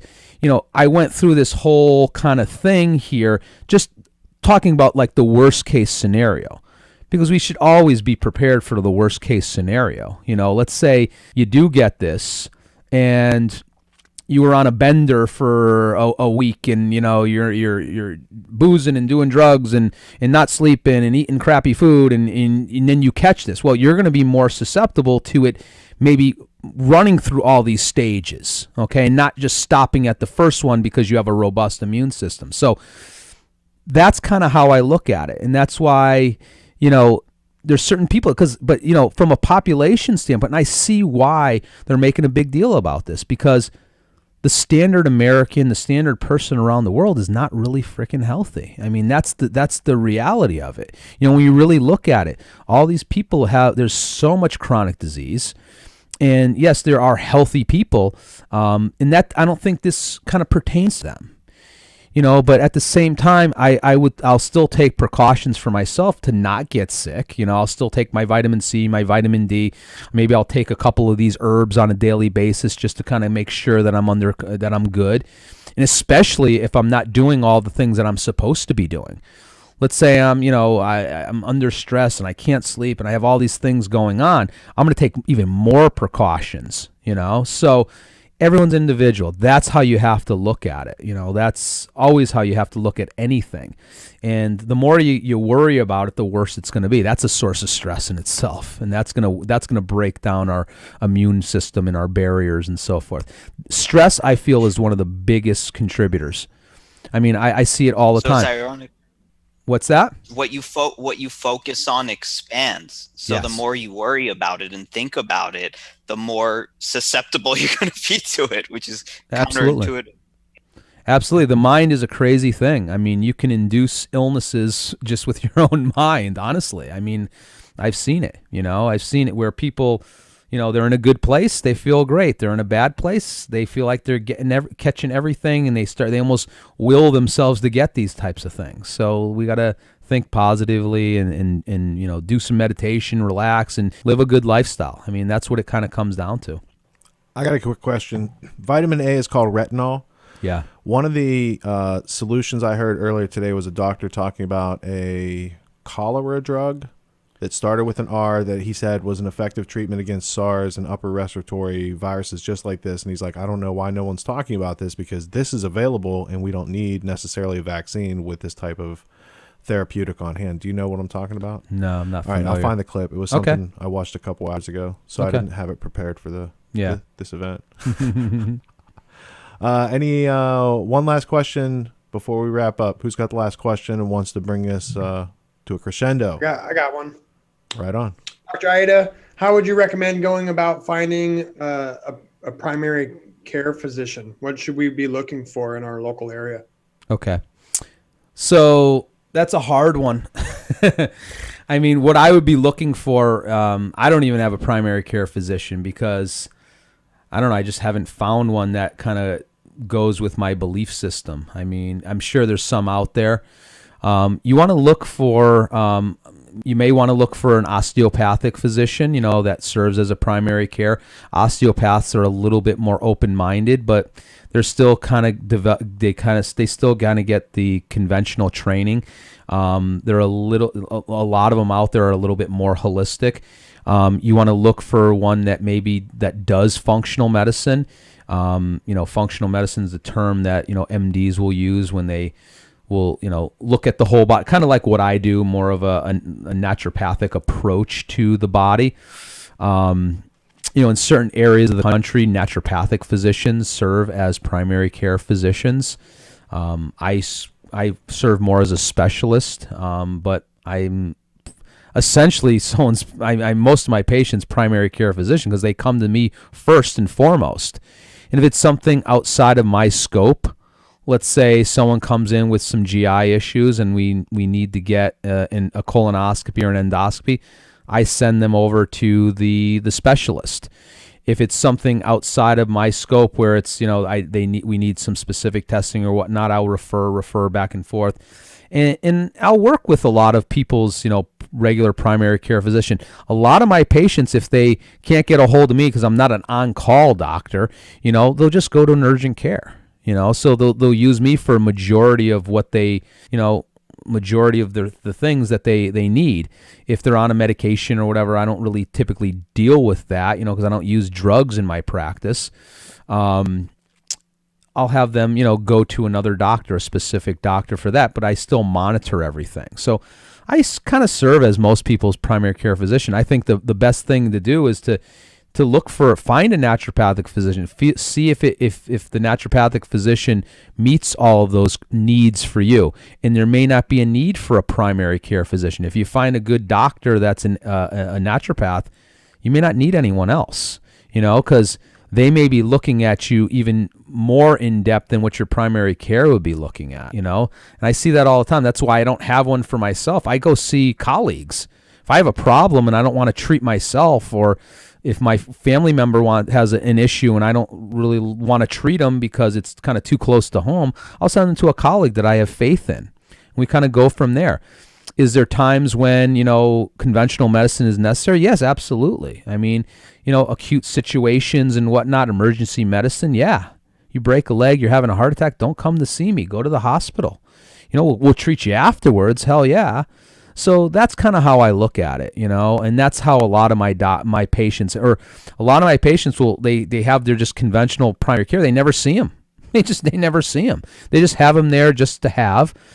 And, if they get admitted to a hospital or whatever, there's usually a doctor that they assign you to anyway. Most primary cares don't go to the hospital anymore. So I almost see no value in it. It's like, that's it. I mean, that's my answer. Yeah, I don't have a primary care physician other than you, so I don't participate in the medical system. No. Unless it's an emergency, like you said, broken arm, something like that. Yeah, and then you can go to any urgent care. You can go to the hospital. They'll take good care of you. I think that's where conventional medicine really, really shines, is in that type of acute care setting. I think they do really good work, but when it comes to treating chronic illness, chronic disease, I think they missed the boat. I think they missed the boat by a mile, And, I had a patient just recently come to see me, went to all these doctors, comes to see me and says, my primary care wants me to go see a rheumatologist because they think I have rheumatoid or some autoimmune disease. Should I go? I said, well, you can go, but do you want to, let's say they do diagnose you with an autoimmune disease, which I could do. First of all, do you want to take the drugs that they're going to put you on? And they say, no, that's why I'm here. I said, well, then you don't really need to go. You're just going to go to get a diagnosis. I mean, if I can't figure out the diagnosis, which I'm pretty confident that I think I can run blood work, the same exact blood work that they're going to do. I can do the same exact physical exam. I know all that stuff, and I can interpret the blood work the same, or if not better than them, but I'm going to offer you a treatment that is non-toxic. And if I feel that I'm not able to achieve, a good enough treatment for you, then I say, okay, go see him. Maybe your condition or your situation does require some type of medication to treat. I'm not above that. I'm not above saying go see another doctor, but you're here now. You know what I mean? So it's like, let me take a stab at it. Give me a little bit of time. And most people never end up going to those other specialists, or like an endocrinologist. And like I said, if I refer to a specialist because I need additional testing, additional information that I can't get myself. If I have a cardiac patient that comes in with cardiovascular issues, and I need to get a stress test results, I need to, whatever it may be, I don't do that in my office. I'm not equipped to do that. I don't, like I said, don't do colonoscopies. I don't do these procedures. I'll refer out, and then you come back and see me with the report, and I'll take a look at it. And if it's still outside of what I do, like I said, I'm not above referring you to that other doctor. It's not a big deal. So I love working with other doctors that are open to working with me. I learn from them. They learn from me. And that's the whole thing. There's areas, there's cardiologists that know a lot of good stuff, it's, they know a lot about diagnostics. They know a lot of this stuff, but it's a lot of times when it comes down to treatment, you're like, really? Like, you did all that diagnostic workup and you came up with a diagnosis, and then you offer that treatment. It's like, okay, I can offer so much more than that, So, and that's what I present to the patient. I say, and I leave it in their court. I don't force them either way. I said, you came to me. I didn't go looking for you, and I didn't beg you to come see me. So you come in here, and I'm going to do the best I can. I'm going to present you with all the options, and I always do that. I present them with the conventional options, and because when you go to see a conventional doctor, they're going to present you with just their options. They're not going to present you with any other options. And 9 times out of 10, one of the biggest problems is that they don't talk about the downside of their option. Whether it's because they know you're not going to do it after you hear all the downsides to it. But I like to do that. I like to, because I know the downsides to a lot of the conventional treatments. And I say, okay, you can do, this is what this doctor's probably going to offer you, more than likely. Maybe they'll have something different, but let's say they offer you this, and this is what this will do, and this is what the long-term outcome is, and I'll show them the research. I have tons of research studies. It's not just off the top of my head. I show them, what this drug, the side effects. I'll show them the package insert. I'll do all that stuff. I say, okay, make an educated decision. You're armed with all the information. What do you want to do? And then they go from there. And that's it. All right. Last question of the evening. You ready? Yeah. All right. Let's see here. All right. Giving supplements to adults. We've talked about that throughout the evening. Yes. Right. What dosages and these sort of things. What about for kids? Same supplements would apply, different dosages. I'm definitely sure there's parents out there that have that question. Definitely different dosages. That's why, working with, a trained professional with this is always important. You want to use dosages based upon the child's age and weight, especially like when you're using some of these tinctures and herbs and so forth. And there's tables that I use. There's guidelines that I will use, dosing patterns that I'll use for kids versus adults. And I'll give some, when I have certain products that I do offer to the general public and whatnot, I give general recommended guidelines that are not going to hurt you. You know what I mean? Or typical, prevention type of dosages and so forth. But, with a lot of these things, we went through a lot of different products here and a lot of different herbs and whatnot.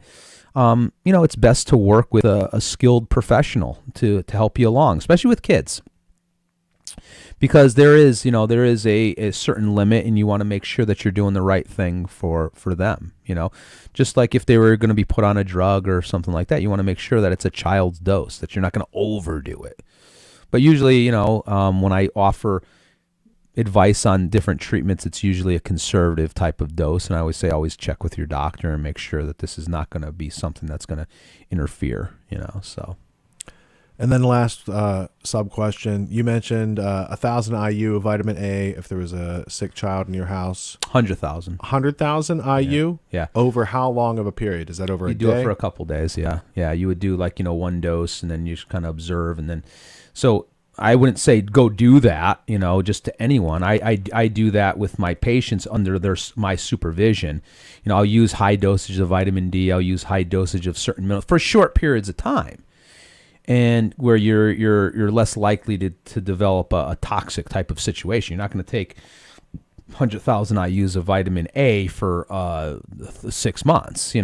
There's research studies showing that you can safely take higher dosage of vitamin A, vitamin D for certain periods of time without having any issues. And whenever I'm using higher dosages of products, I always explain to the patient what the potential toxicity symptoms are. Okay, these are toxicity symptoms. Look out for them, or these are contraindications. Just because it's a natural substance doesn't necessarily mean that it's going to be 100% safe at certain levels, okay? So that's why working with someone that's skilled, that knows what the heck they're doing, is the best way to kind of approach this. So yeah, I just can't state that enough. You have to individualize. Everything's individualized. Nothing is, and that's how which is the big contrast to conventional medicine, where I think is one size fits all.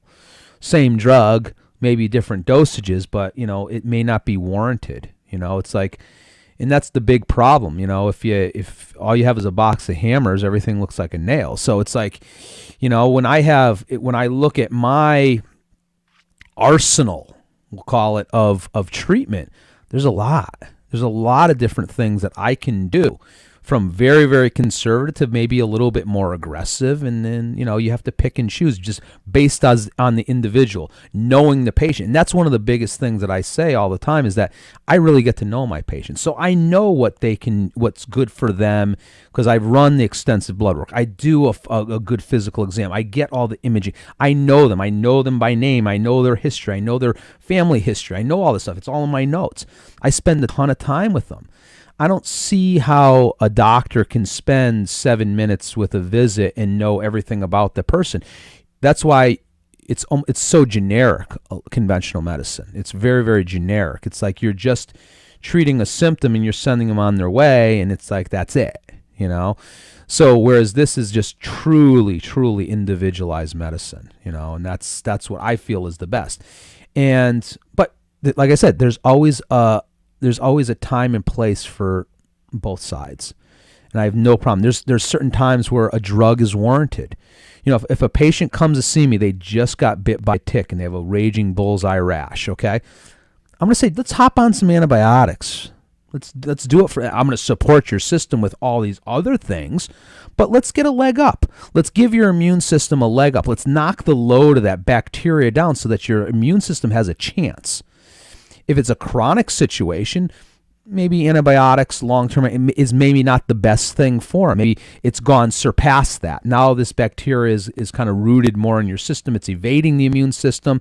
You give it antibiotics, okay, they feel better for a period of time. You stop, and then it comes right back with a vengeance. And I see this all the time. So a combination, an integrative approach to certain types of conditions is in certain instances works awesome. Whereas other times, using the natural approach is a much, much better way of looking at it. So you got to weigh it. It's always individualized. It can't be generic, and that's what I say all the time. Yeah, you got common solutions, but you got unique applications of those solutions. Absolutely. All right, so most of the things that you talked about tonight will be available through your website that's not already sold out. So what things? Yeah, like a lot of the herbs that I talk about here, a lot of the nutrients, they're all up on my site, draieta.com, draieta.com. So check it out. There's a lot of different information up there and whatnot. So, if you're looking for a good quality vitamin D supplement, they're up there. You're looking for a vitamin C supplement, it's up there. So the thing about products, people are, why do you sell products? Why can't we just go to the health food store or CVS or one of these? Well, I vet all the stuff that I use, so I've been using the same products for 18 years, and I've clinically tested them all. So a patient comes to see me and I need to, and I'm going to put them on a supplement, I better damn well make sure that it works, that I've tested it for purity, potency, and I design a lot of my own products to my specifications. I have an antiviral product that I formulated myself based upon 18 years of treating patients, where I'm using all these different products. I put it all into one. And I work with a colleague of mine, and we source a lot of the raw material. We look for it, and we independently lab test it, so we make sure there's no garbage in there, and make sure it's purity, potency, certified and whatnot. So that's the big thing, because if someone comes into my office and we don't know, a lot of, I just go on Amazon and buy it. Well, I hate to tell you, a lot of the stuff on Amazon's from China, and it's knockoff. It's fake. It's very easy to knock off a product. You can buy capsules, put dirt in that capsule. You can get a digital printer and print a label and put it on there and sell it on Amazon and say, this is a professional product. They can knock off my products if they want. And I'm sure they probably do, So, quality really makes a difference. It's like the difference between getting a drug, let's say a drug from a pharmacy, or getting it from some guy in a back alley, same type of thing. Yeah, it's quality assurance. Quality assurance. And I stand by everything that I use, and it's, like I said, independently lab tested and whatnot. So, yeah, and that's, yes, do I make money off of it? Yes, of course. It's part of my income. It's part of but I offer it as a service, and I don't push it. I tell patients what I recommend, and I say, I have it here, or you can get it on my site, or you can get it someplace else. Otherwise they're trying to source 20 or 30 different things. It's hard, right? If I'm recommending Japanese knotweed, how many bushels should I buy? Yeah, exactly. And should I dry it in my back? It's like you're not going to do that. And I'll tell you, when it comes to herb, quality is very, very important. I mean, my colleague and I, like, we'll get the raw material, and a lot of stuff does come from China. A lot of comes from India. We don't grow a lot of these herbs here. We grow them in other countries, and we try to get local stuff as much as we can, wild crafted, organic, obviously, but a lot of times we can't get that. So that's why when we get a batch, and we've had to send back, there's mold in the herb, there's all different things, and if people are testing, if you're using a shady company, and because the problem with the whole industry is it's not regulated as much as it should be. We have, FDA does monitor what we do, in terms of, and we are certified, we have certifications and, good manufacturing processes and so forth. We use only laboratories and encapsulation companies, and we source the material from reputable sources. Like the CBD oil that I use comes from farms in Colorado and Kentucky. And we have analysis of purity and potency and everything else, and we have everything, and we can ask for that with every batch that we get in from the particular company that we use. A lot of companies out there don't do that. You can get CBD from a gas station. I had a patient come in with some CBD from a gas station. I said, I really wouldn't take that. You don't know what the hell you're taking. I've never heard of this crazy brand or anything like that. And so that's one of the things. I don't want someone to start. If I'm going to treat someone, I want them to get better. I don't want them to take a product that potentially will make them sick and make them worse. And I've seen that. A lot of the products that do come out of China, they're really toxic. There's lead in them. There's all different types of solvents and everything else, fillers and solvents and stuff.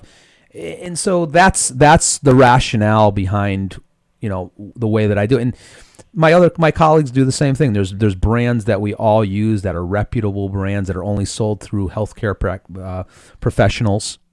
And so I don't use drugs, so I have to use something else. I do other modalities. Obviously, I do acupuncture, I do physical medicine, and so forth. And I talk a lot about diet and lifestyle, and I push people towards the proper way to eat and what to eat. So using supplements and herbs and nutrients is not just my sole source of treatment. I have patients a lot of times that will come in. I don't recommend anything to them. They're living a good lifestyle. They may come in. I say, yeah, you're in great shape. I may run blood work. I say, keep doing what you're doing, man. Keep doing everything you're doing. You don't need anything. Well, maybe we'll tweak this a little bit, but most people that come in, if they want wellness, they want to know, am I doing everything right? Thumbs up, thumbs down. They come in. And so I do that all the time with patients. And they may come in, I say, I think you just need a little acupuncture on this X, Y, and Z, or maybe we need to just alter your diet. I just had a patient the other day, came in and says, listen, I'm not really into supplements. I said, cool, not a big deal. He goes, I have these types of symptoms. I have eczema. I get some headaches and this. And I said, no problem. I go, the first thing we're going to do, we're going to check you for food sensitivities. He goes, great. I ran a test on him. I said, come back in 2 weeks. We'll talk about it. Comes back in 2 weeks. I show him what he's sensitive to. I said, get off of these foods. Eat this, eat that. Don't eat this. I'll see you in 6 weeks. He comes back. His eczema's gone. I didn't give him one pill. Nothing. Because he didn't want to. He didn't want it. And that was cool. And that's what he was looking for.